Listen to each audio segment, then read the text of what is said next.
Chapter 10. When the Queen of Sheba heard about the fame of Solomon and his relationship to the Lord, she came to test Solomon with hard questions.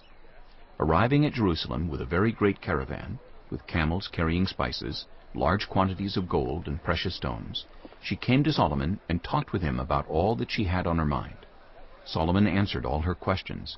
Nothing was too hard for the king to explain to her.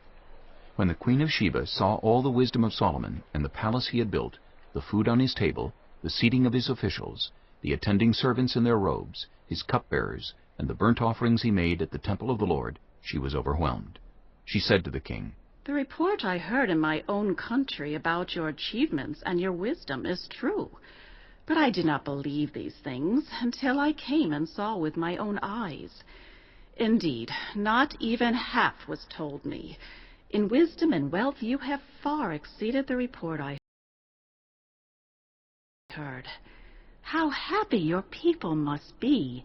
How happy your officials who continually stand before you and hear your wisdom! Praise be to the Lord your God, who was delighted in you and placed you on the throne of Israel.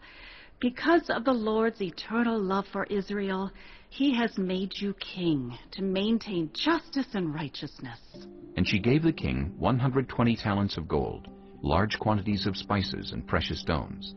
Never again were so many spices brought in as those the Queen of Sheba gave to King Solomon. Hiram's ships brought gold from Ophir, and from there they brought great cargoes of almug wood and precious stones.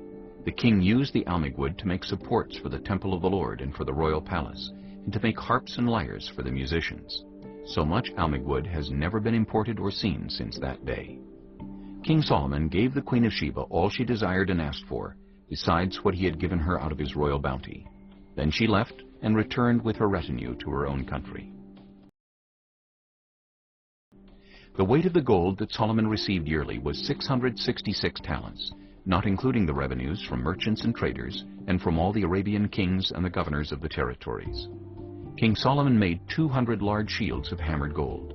600 shekels of gold went into each shield. He also made 300 small shields of hammered gold, with 3 minas of gold in each shield. The king put them in the palace of the forest of Lebanon. Then the king made a great throne covered with ivory and overlaid with fine gold. The throne had 6 steps, and its back had a rounded top.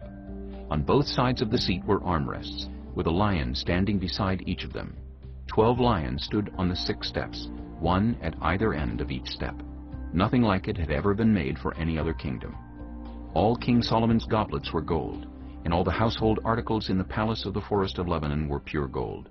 Nothing was made of silver, because silver was considered of little value in Solomon's days.